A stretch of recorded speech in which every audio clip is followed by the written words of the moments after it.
नमस्कार दोस्तों। क्या राहुल गांधी रेत में चोंच मारकर कुछ बेहतर निकालने की सोच रहे हैं? क्या राहुल गांधी इस रेत से पानी निकाल पाएंगे? क्या भारतीय जनता पार्टी तमाम सारी साजिशें रचने के बाद अब दंगों की साजिशों पे आ गई है, फिर से अपने पुराने रूप में आ गई है? क्या राहुल गांधी कांग्रेस को फिर से अपने पुराने यूपीए के ही माध्यम से भारतीय जनता पार्टी को, नरेंद्र मोदी को शिकस्त देने की रणनीति पर काम करना चाहिए? क्या सभी सिर्फ अपने स्वार्थ पर खुद को बचाने की लड़ाई लड़ रहे हैं, अपने के पाने की लड़ाई लड़ रहे हैं? और क्या राहुल गांधी इन सब का मुकाबला कर पाएंगे? इन्हीं सारे सवालों के बीच में आज की चर्चा रखूंगा। सबसे पहले शुरुआत करता हूं कि राहुल गांधी कर क्या रहे हैं। राहुल गांधी आज जिस तरीके से उस हिंदुस्तान में कुआं खोद रहे हैं जहां रेगिस्तान है, जहां पर कहीं पानी दिखाई नहीं दे रहा है दूर दूर तक, उस रेगिस्तान में वो बार बार शुतुरमुर्ग की तरह चोंच मार रहे हैं और उस चोंच से वो एक पानी की धार निकालना चाहते हैं। वहीं दूसरी तरफ तमाम सारे गिद्ध, जो तमाम क्षेत्रीय दलों में भी है, और भारतीय जनता पार्टी उन गिद्धों की सरदार, और जब वो सरदार हो तो गिद्ध उनके आसपास ही रहते हैं और वो गिद्ध हर समय अपने को शिकार बनाने की नियत से काम कर रहे हो। लेकिन राहुल गांधी अपनी धुन में चले जा रहे हैं। कभी इस देश को जोड़ने की कोशिश करते हैं, कभी इस देश को न्याय दिलाने की कोशिश करते हैं, कभी पैदल पैदल 4,500 किलोमीटर तय कर देते हैं, तो कभी वो 6,700 किलोमीटर का सफर पैदल और बस से और जीप से, सब साधनों से तय करते हैं। वो लगातार चल रहे हैं, लोगों से बात कर रहे हैं, लोगों को समझा रहे हैं, सच बता रहे हैं, लेकिन दूसरी तरफ उस सच को वह रेत सामने नहीं आने देता है। वो रेत बार बार वो निकालते हैं और पानी तक पहुंचने की कोशिश करते हैं, और रेत आंधी जो चलती है, गिद्ध जिस तरीके से एकदम से हमला करते हैं और वो रेत फिर से वैसे हो जाती। लेकिन वो शुतुरमुर्ग किसी का नुकसान नहीं करता, अपने में खुश होता है और दूसरे को खुश करने की सोचता है। लेकिन वहीं वो गिद्ध बाकी सबको खा जाने की सोचता है, खत्म कर देने की सोचता है। कमोबेश आज यही राजनीति। आप देखिए, आज मुकाबला है भारतीय जनता पार्टी के नरेंद्र मोदी जैसे गिद्ध से, और वह गिद्ध हर किसी को खा जाना चाहता है, चाहे छोटी पार्टियां हो, चाहे नेता हो, चाहे इस देश की संपत्तियां हो, चाहे इस देश का सारा संवैधानिक ढांचा हो, और चाहे वह व्यक्ति हो जो उनकी आलोचना करता है, वो मीडिया हो या कोई भी, वो उसे खा जाना चाहता है, हड़प जाना चाहता है। जो कौमें उसे पसंद नहीं है उनको वो खत्म कर देना चाहता है। जब यह स्थिति हो तो उससे लड़ने की बारी वही लड़ेगा जो सोचता है, जो यह हिम्मत रखता है कि मैं रेत में भी कुआं खोदूंगा, मैं रेत में भी पानी निकालूंगा, पानी की धार चलाऊंगा। कितना निकलेगी नहीं निकलेगी ये अलग विषय है, लेकिन मैं अपनी जिंदगी के आखिरी क्षण तक उसकी कोशिश करूंगा। ये वही कोशिश है जो एक समय में गांधी ने की थी, उस भारत में की थी जिस भारत को बांट दिया था अंग्रेजों ने, कहीं हिंदू मुस्लिम में, कहीं जातियों में, कहीं आदिवासियों में, कहीं किसी चीज। और जिस तरीके से उन पर हमला होता था, हमला करने में उनके सबसे बड़े सहयोगी कौन होते थे? इसी देश के तमाम क्षेत्रों की छोटी छोटी रियासतों वाले राजा, क्योंकि वो अपने स्वार्थ में वशीभूत थे, वो अपनी सत्ता के लिए परेशान थे, वो अपने सुख साधनों के लिए परेशान थे। आज भी कमोबेश वही स्थिति है। एक राजा बन के बैठा है नरेंद्र मोदी, और एक वही, जैसे उस समय राजे रजवाड़े थे, छोटे छोटी रियासतें थी और वो एजेंट का काम कर रही थी, उसी तरीके से आज तमाम क्षेत्रीय दल उस भूमिका में, और वो अपने स्वार्थ, अपनी सत्ता, अपने सुख के लिए मर रहे हैं। उन्हें कोई फिक्र नहीं है कि इस देश की जनता का क्या होगा, इस देश की सांप्रदायिक सौहार्द का क्या होगा, गंगा जमुनी संस्कृति का क्या होगा, इस देश के सीमाओं का क्या होगा, इस देश के तमाम सारे चीजों का क्या होगा।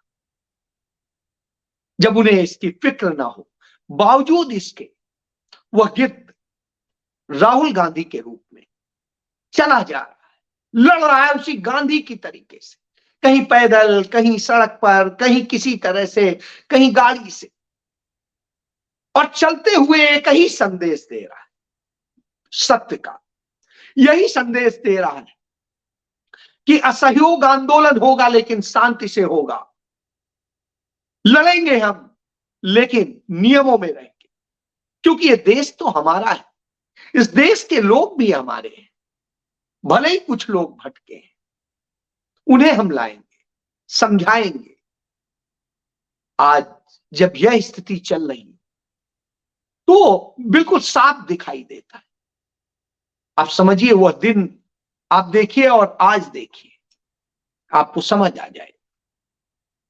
तो उस स्थिति की लड़ाई चल रही हो, पार्टी के भीतर भी तमाम सारे लोग इस बात से निराशा महसूस कर रहे हो, और वो राहुल गांधी को उस तरीके से देख रहे हो जैसे राहुल गांधी रेत में पानी डालते जा रहे हैं, उस रेत को उपजाऊ बनाने की कोशिश कर रहे हैं, लेकिन वो बर्बाद हो रहा है तो वो उन्हें निरर्थक मानने लगते। यही स्थिति उस समय थी, गांधी को तमाम सारे कांग्रेसी निरर्थक मानने लगे थे, तमाम उनसे इतर बात करते थे कि अरे सत्य अहिंसा से कहीं आजादी मिलती है, लोकतंत्र मिलेगा, क्या मिलेगा।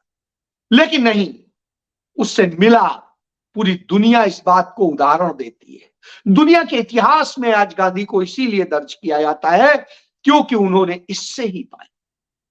उनके साथी थे नेहरू, उनके साथी थे पटेल, उनके साथी थे मौलाना, और ये सब उसी रास्ते पे चले। किसी ने नहीं कहा कि मैं पंडित हूं, ब्राह्मण हूं, किसी ने नहीं कहा मैं पिछड़ा हूं, किसी ने नहीं कहा मैं मुसलमान हूं, किसी ने नहीं कहा कि मैं दलित हूं, और सारों ने मिलकर जब लड़ाई लड़ी तो जीत के दिखाई, और उस रेगिस्तान में लहलहाती फसल उगी। आज भी वही जरूरत है और वही काम राहुल गांधी कर रहे हैं, लेकिन तब के राजे रजवाड़ों की तरह से आज के क्षेत्रीय दल खेल कर रहे हैं।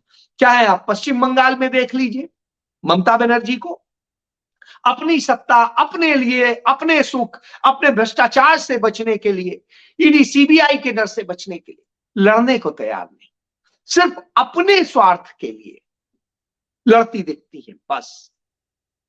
वही अरविंद केजरीवाल को देख लीजिए, जब तक ईडी सीबीआई और सब इनके पास नहीं आई थी, मोदी के लिए कुछ नहीं कही।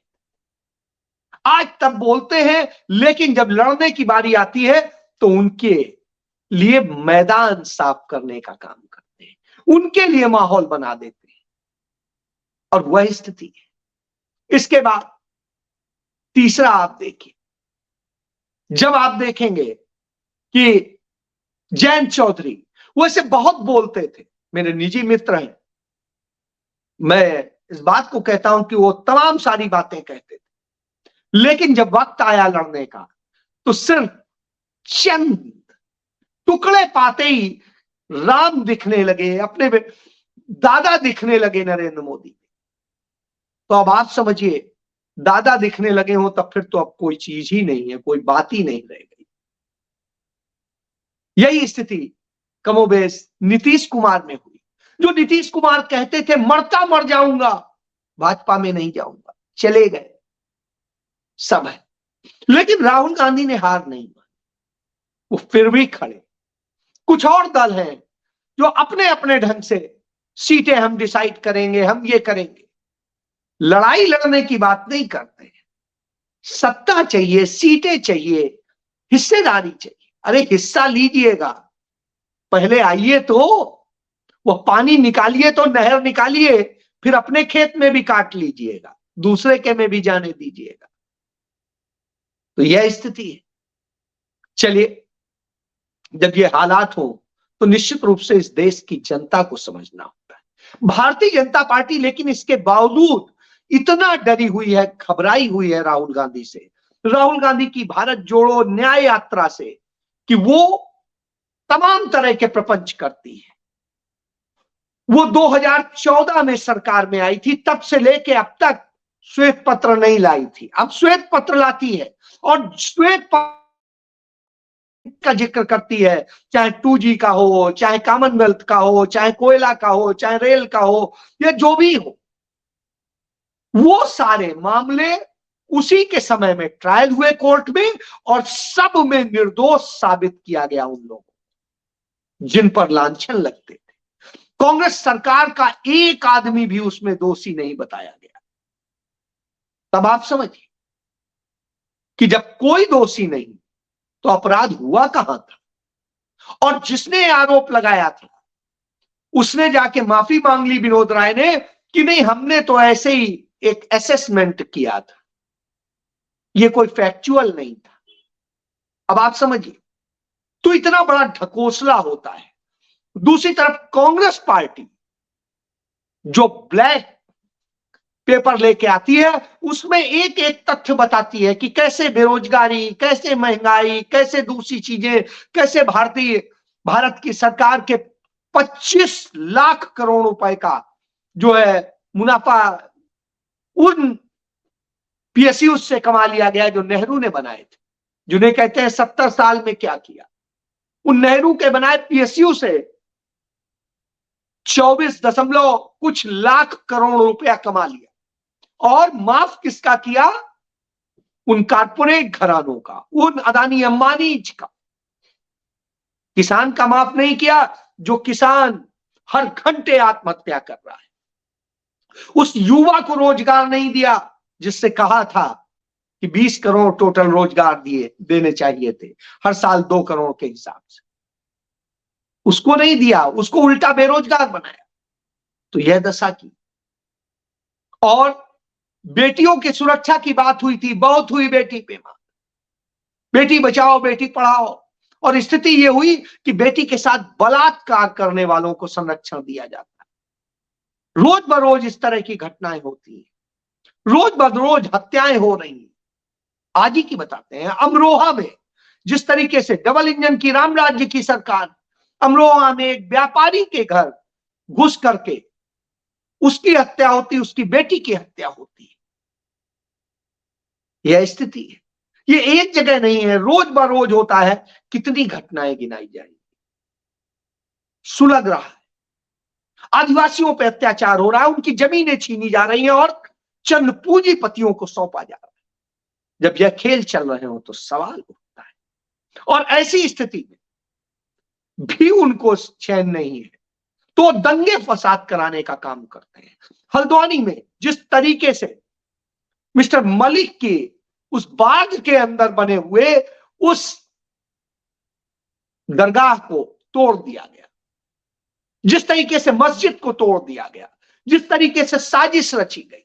पहले वही जो रेलवे लाइन के पास में सैकड़ों सालों से अंग्रेजी हुकूमत के समय से रह रहे लोगों के घर थे, उनको तोड़ने का काम किया गया था। तब 2022 में हाई कोर्ट ने कोई सहायता नहीं की थी, तब सुप्रीम कोर्ट से राहत मिली थी। और सुप्रीम कोर्ट से राहत मिलने के बाद उन्हें कहा गया था, उनके पास सारे कागजात थे, यहां पर भी पूरे कागजात, लेकिन न कोई देखने को न सुनने को तैयार। मेरा कातिल ही मेरा मुंसिफ है, तो क्या इंसाफ करेगा? यह क्यों किया जा रहा है? उत्तराखंड का तो इतिहास नहीं है दंगों का, वहां पर इतना मुसलमान भी नहीं है, तो ये दंगे हो क्यों रहे? वहां पर एक 1996 में हुआ था, तब अटल बिहारी वाजपेयी प्रधानमंत्री थे, उत्तर प्रदेश में भाजपा की सरकार थी, और उसके बाद में एक दंगा हुआ 2011 में, और जब दंगा हुआ उस वक्त किस तरीके से आरएसएस के लोगों ने उसमें आग में घी का काम किया, और उसके बाद में अब हुआ है 6 से अधिक लोगों की मौत हो चुकी है, सैकड़ों लोग घायल हैं और तमाम सारी चीजें। क्यों? क्योंकि बहुसंख्यक को संतुष्ट करने के लिए वहां समान नागरिक संहिता को बनाने की बात कही गई। आवश्यकता किसको थी? किसने मांगा था? क्यों जरूरी था? क्योंकि आग लगानी है, भड़काना है, और इस नाम पर बहुसंख्यक की राजनीति करनी है, बहुसंख्यक तुष्टीकरण की राजनीति। तो यह स्थिति है कि वोट बैंक की राजनीति में देश को आग लगा दो। और यह भारत में दंगों का यदि इतिहास देखेंगे तो दंगों को भड़काया किसने, किया किसने?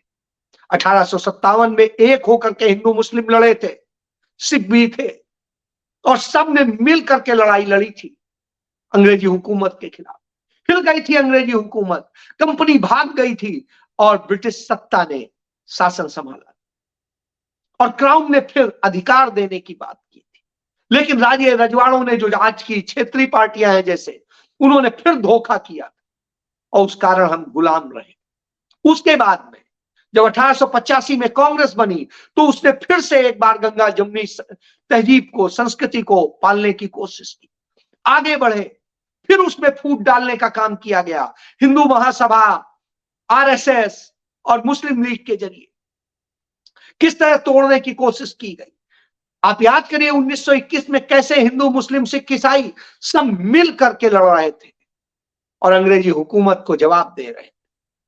कैसे आदिवासी लड़ रहे थे, किसान लड़ रहे थे, और हम जीत की तरफ पहुंचते उसके पहले साजिश के तहत आरएसएस बनती है, हिंदू महासभा बनती है, और वो किस तरीके से तोड़ने का काम करती है। उधर मुस्लिम लीग बनती है, और दोनों, और स्थिति ये होती है कि ये जब स्वशासन प्रणाली लागू होती है तो इस देश के अंदर डोमिनियन स्टेट में ये एक साथ 3 राज्यों में सरकार चलाते हैं, और उसके बाद कहते हैं हिंदू मुस्लिम एक साथ नहीं रहेगा, और फिर उन्हीं राज्यों में दंगे कराते हैं, और फिर देश को तोड़ देते हैं 2 टुकड़ों। यह भी इतिहास। आज भी कमोबेश उसी दिशा में जा रहे हैं, आज भी हालात वही कर रहे हैं। तो उत्तराखंड आज क्यों जलाया गया? क्यों इतने लोग मरे? प्रशासन कहता है कि उन्होंने चलाए, और जो वीडियो सामने आ रहे हैं उसमें आता है कि प्रशासन के लोग, पुलिस के लोग पत्थर बरसा रहे हैं और तमाम चीजें कर रहे हैं। एक तरफा तस्वीर दिखाई जाती। तो इस तरह से किया जाता है। वहां इंटरनेट बंद है और बहुत सारी चीजें हैं, बड़े प्रतिबंध है, कर्फ्यू लगा दिया गया है, लोगों के ऊपर अत्याचार हो रहा है, लेकिन कोई सुनने वाला नहीं। इस देश में दंगे कराने का इतिहास भाजपा का, कभी मंदिर के नाम पे, कभी किसी नाम पे। अब झूठ बोला जाता है। आदित्यनाथ कहता है कि हमने काशी मथुरा और सबके ताले खुलवाए। वहां ताले बंद कब थे? और जहां ताला बंद था वहां राजीव गांधी ने खुलवाया, और एक उसका प्यार से समाधान निकाल रहे थे। आपने दंगे फसाद में झेल दिया। रथ यात्रा के नाम पे जो ड्रामा हुआ, जिस तरीके से हजारों हजार लोग मरे, और लाल कृष्ण आडवाणी आज उसी का पाप, शायद अभिशाप है उन्हें कि वो घर में उस तरह से पड़े। भले भारत रत्न दे दीजिए, लेकिन वो भारत रत्न डिजर्व नहीं करते। इसी तरीके से तमाम सारे और लोग हैं जिनको आप भारत रत्न दे करके सोचते हैं कि बहुत कुछ कर लेंगे, ये तुष्टीकरण के अलावा और कुछ नहीं। वहीं दूसरी तरफ जिस तरह के हालात हो रहे हैं, आम आदमी पार्टी कहती है कि हम पंजाब में और चंडीगढ़ में अलग अलग लड़ेंगे, हम नहीं करेंगे। तो फिर कहां करेंगे, क्या करेंगे? वही ममता बनर्जी राग अलापती हैं, वही वो अलापते हैं, वही वो अलापते हैं। तो लड़िए, क्योंकि आपको फिक्र अपनी सत्ता की है, अपने लिए है, देश के लिए नहीं है, देश के लोगों के लिए नहीं है। सरकारी धन से रैलियां कर रहे हैं अरविंद केजरीवाल और भगवंत मान। सरकारी गाड़ियां जा रही हैं, बसें जा रही हैं। नरेंद्र मोदी को कोसते थे, ये तो खुद उससे ज्यादा दुरुपयोग कर रहे हैं। तो इस तरह की दशा है। ऐसी स्थिति में कौन लड़े? तो वही शुतुरमुर्ग जिसे कह रहे हैं आप, वही राहुल गांधी लड़ा, और वो आज भी अपने पे अडिग है और अपनी स्पीड में चल रहा है। इसलिए आज बड़ा साफ कहते हैं कि इस देश की लड़ाई वही कांग्रेस नीत यूपीए ही लड़ेगा, और वही शायद फिर जीतेगा। वो जीता था अटल बिहारी वाजपेयी से भी, उस समय भी तमाम साजिशें थी, तमाम कारपोरेट था, शाइनिंग इंडिया था, और न जाने क्या क्या था। तो यह स्थिति है। तो ऐसी स्थिति में निश्चित रूप से